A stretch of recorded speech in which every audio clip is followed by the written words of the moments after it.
What is going on, guys? And it's Sunday, but you guys have been asking me to do some sort of sit-up related video. So in today's video, I'm going to talk about some different sit-up exercises that you can do in order to max the sit-up event in the APFT.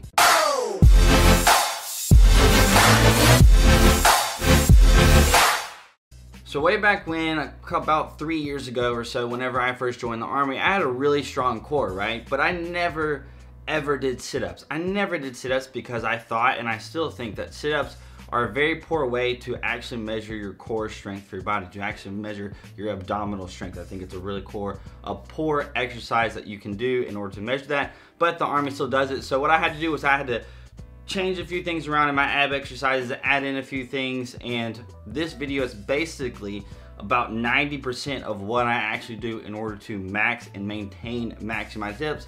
Because just like push-ups, sit-ups is something that no matter what day it is, no matter what shape I'm in at the time, I can actually max the push-ups or max the sit-ups just any day now because of these things that I've done and some of these exercises that I'm going to show you. Now, the first thing that we need to talk about, just like the push-ups, in order to really get better at sit-ups, is you actually have to do sit-ups. Whenever I was working out my core and stuff before, I had a really strong core, but I never did sit-ups. So my body, my muscle memory, all this stuff was not ready for sit-ups. So that's why I couldn't max the sit-ups whenever I first joined, even though my core was really strong. So in order to improve your sit-ups, in order to improve your push-ups that I've talked about, you have to do the actual exercise, not just all these supplementary exercises that I'm gonna be covering in this video.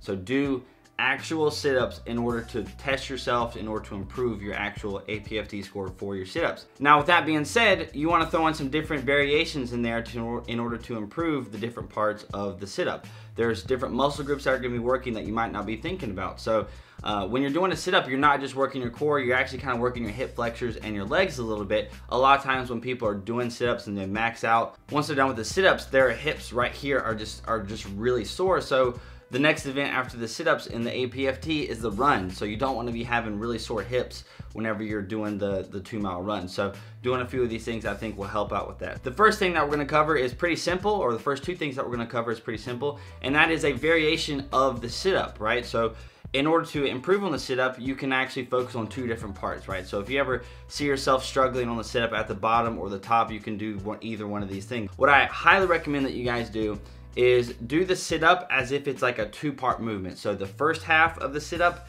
and then the last half of the sit-up, and focus on those two areas. And I like to do this a lot.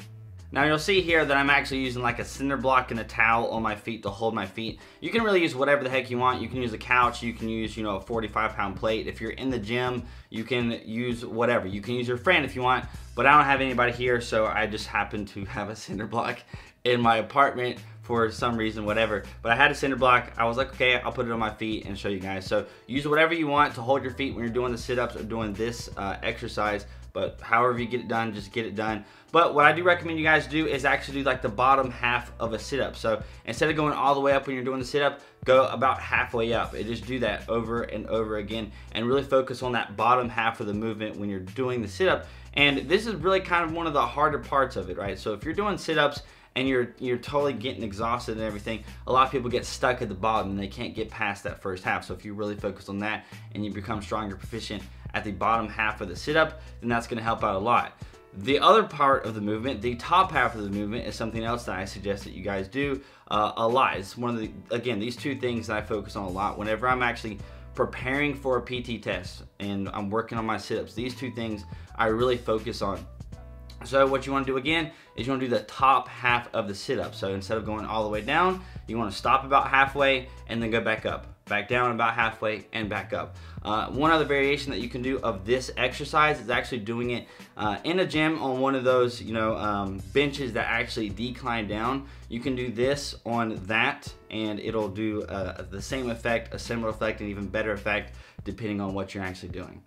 Now the next three exercises that I have for you guys are three exercises that I pulled and used from the APFT P90X workout.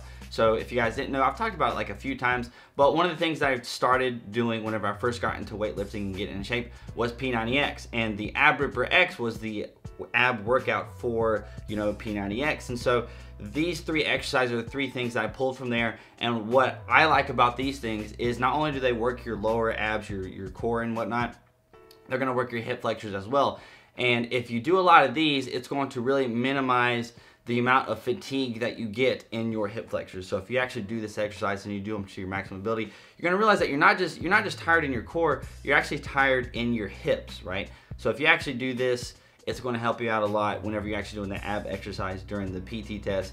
You're not going to be so sore on your hips, so that whenever you go run, it's just not going to be real stiff. So the first thing you can do is what you basically want to do is have your hands to your side. You're gonna have your legs extended and just bring them in. I'm gonna overlay videos here. I don't really have like a name for these exercises. There's not really like a name to it. But what you guys are seeing right now is something that I think is pretty simple. Most of you guys should be able to do it because your hands are supporting you. Now, when you're doing these exercises, usually you kind of want to tend to do about 20 to 25 repetitions of each, right? So go legs out, legs back in, do that 20 to 25 times. And then the next thing that you can work on is bicycle. So it's a very similar position that you're gonna be starting in, but you're basically gonna be in that same position, but moving your legs in a bicycle motion or whatever. So you wanna do 20 to 25 repetitions of that, and then reverse the, I guess, direction that your feet are going on the bicycle. So you start backpedaling or whatever, do 20 to 25 repetitions of that. And then the next variation of this different P90X set that we're gonna do is similar to the first one, but instead of having your hands placed on the ground, you're gonna wanna have your hands up, and then you're gonna be having your hands extended out wide and then bringing them back in over your knees to hold yourself, right? You don't wanna actually brace yourself, but you're basically just, you're hugging your knees. And if this is too difficult for you, you can just do more, sets of the first exercise that we talked about. Now, an exercise that is pretty similar to something called the V-Up, which is an exercise that you do at basic training. It's in the Army's, physical fitness, just preparation drills and all that stuff. This is an exercise that's a variation of that. It's actually a little bit more difficult, I think. But what you're gonna do is you're gonna lay out flat, you're gonna have your hands over your head, and you're basically going to try and lift your feet up and your upper body up at the same time. So it's going to be a V shape that you're gonna be making with your body. You're gonna be trying to make it. Your flexibility and all these things are gonna play a factor in this, and how difficult it is, how easy it is. For me, I'm not the most flexible person in the world. It's one of the things that I suck at, that I really need to constantly work on. So keeping my legs straight and all that stuff. It matters, but it's not really the biggest deal in the world. So again, flexibility will play a part in this, but what you can do is you can try and basically do a crunch / sit up while lifting your feet at the same time. You guys can see from the video. And if that's a little bit too difficult for you, you can have your hands in front of you, and then you don't have to lift your feet up as much. And with having your hands in front of you, it's gonna make the exercise a little bit easier. Now, the 3 exercises that I like to kind of finish off my ab routine off, I like to do them back to back to back, and it's some kind of variation of the Flutter Kicks, right? So you're gonna wanna do Flutter Kicks, and then once you're doing, Flutter Kicks, I usually just do about as much as I can to where I get really tired. So for me, it's usually about 30 to 40 reps or so. So you can do 20 to 40, whatever just makes you tired, because the point of kind of finishing off the ab routine is to actually exhaust yourself, right? So you don't wanna kind of stop before you're tired. So you wanna go from Flutter Kicks, leave your feet in the air and kind of have your knees bent. I'm going to show you guys obviously in the video, and then you want to go into crunches. So go immediately from Flutter Kicks to crunches, right? And when you're doing these crunches, they're not just going to be little simple tiny little crunches. You want to actually try to get your upper body off the ground really as much as possible when you're doing these crunches. So just really try to thrust your upper body up. You're not going to be able to actually do a sit up with your knees up like that, but it's really going to help out a lot rather than just kind of doing small little insignificant crunches. And you're going to do those basically as many times as you can until you're exhausted, you can't hold your feet up anymore. And then you want to drop your feet to the ground and continue to do crunches until, again, you can't really do anymore. You're just exhausted. You're just basically burnt out. Now, this is really basically what I like to do for my ab exercises. The only thing I'm leaving out here is every now and then I might have a day when I go into the gym and I'll do ab exercises on a pull-up bar where you basically lift your knees up and stuff. But you might be asking yourself, how many reps, how many sets, how much do we actually have to do of this in order to improve? And it's really a case-by-case basis. If I told you guys, all right, do 3 sets of this, do 20 reps, I said that a little bit, but if I were to tell you guys exact numbers and stuff to do, it's not exact. Everybody that's watching this has got a different body, a different core strength and everything.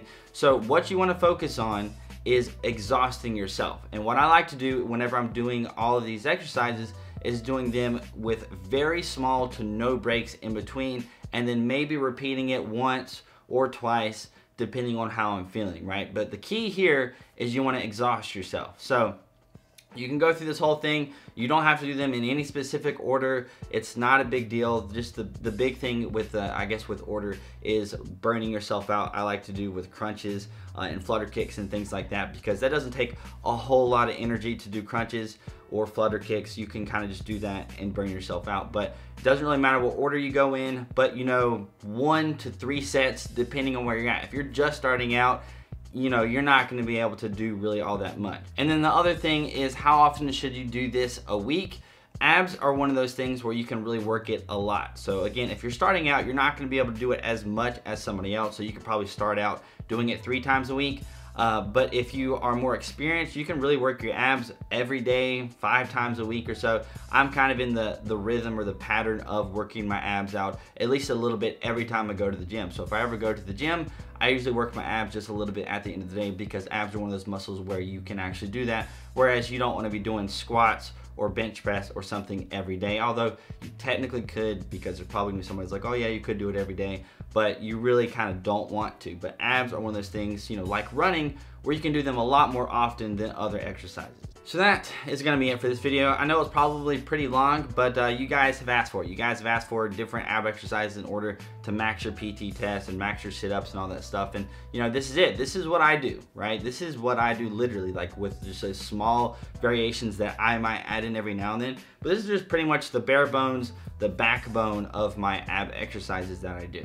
So that's gonna be it for this video. If you made it to the end, that is awesome. And if you wanna hit that like button, that would be amazing. If you wanna check out some more videos, hit the subscribe button. That would be even better. As always, you guys can hit that notification bell button. If you made it to this video, you probably should, because you're crazy for making it to the end of this video. Like, what are you doing? I'm just kidding. I'm so happy you made it to this video. And if you did, Instagram and Snapchat links are right here if you're not following me already. I hope you have an amazing day, and I will see you later.